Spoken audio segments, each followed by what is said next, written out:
Hi, my name is Zach Daggett. I'm from Hooksett, New Hampshire. I was an accounting major at Harding University. I now live in Jalapa, Guatemala, working as a project manager for Global Community Works, a more impoverished country. And that is to say that there are financial hardships here among a good number of the people. As far as the U.S. poverty line would be considered, almost everyone living here where I do would be considered impoverished based on their monthly income, the possessions that they have, make ends meet, especially in the smaller communities. Basically, what we have are two classes. We have an upper class and we have a lower class. There's not really a lot of room in between. Most of that is due to social injustice, but as far as the economy goes, just between it comes with that as well. So even the richest people here in the more rural areas are not always guaranteed their standing in life because of the fact that crops are a risky thing. You can lose it all to a plague. The prices can drop out in the international market, or even the local market. That has a direct impact on their bottom line at the end of the year. Whereas the rest of the people who are on the poor spectrum of things work some day jobs, earning about $7.50 a day to work in the field, have their own small businesses in their house. Maybe that's kind of the basic existence of the majority of families, I would say, in Guatemala. They can work in retail, they can work in the food industry, there's jobs in textiles, there's jobs in food processing, really any kind of job that you could find in the States. There's a job similar to that in Guatemala, but it won't pay nearly as well. Okay. Sorry, another, depending on how well you want to eat, you're looking at about 1,500 to 3,000 quetzales in food expenses for a family of four. So that depends. And if they have TV, there's another 100Q depending on where they live. If they have satellite or cable. Telephones, another 200 to 300. School expenses. If it's public school, their main expenses are just kind of like pencils and notebooks and schoolworks and stuff like that. But if it's a private school, they have to buy their uniform and all that other stuff, and that can cost up to 1,000 Q. Then on top of that, you have medical expenses. So really, the farmers here that I've talked with usually bring in, for what they're willing to admit to, about 1,500 Q a month if they're subsistence, just planting corns and bean, coffee. That's kind of like the monthly income of the family is around $200.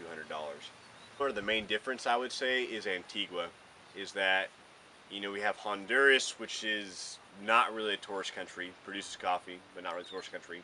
Nicaragua, a little bit more touristy, but not known for its coffee. Costa Rica as well. Yes, they have coffee. Yes, it's a tourist place, but not like a coffee destination.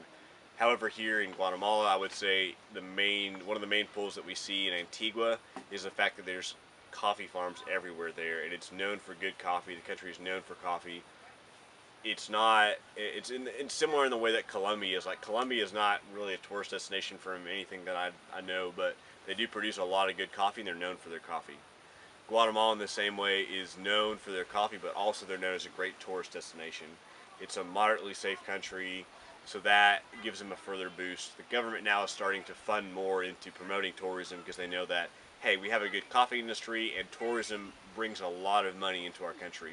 So what can we do to bring more of that to leverage the beautiful country that we have and the fact that people are buying our coffee as well? Okay.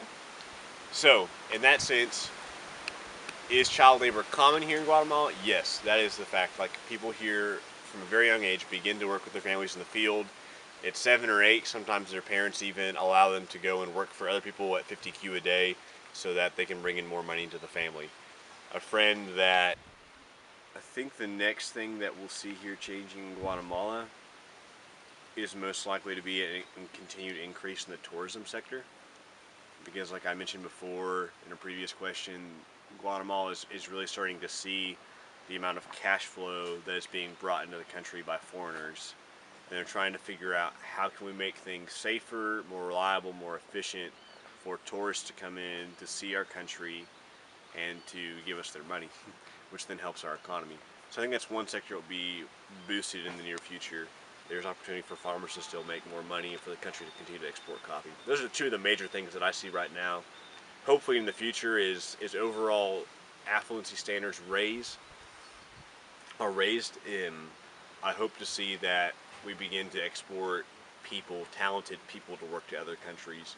China, we can now see, is beginning to train people efficiently in their universities. And Guatemala does have a decent university system, but what's really lacking is the lower education levels from kindergarten through high school. And when those things are bettered, we'll start to see more exportable people, as it were, who are able to find work in other countries, who are able to start businesses here as well. More importantly, start businesses here in country that will then provide work for other people around them and will benefit the country overall.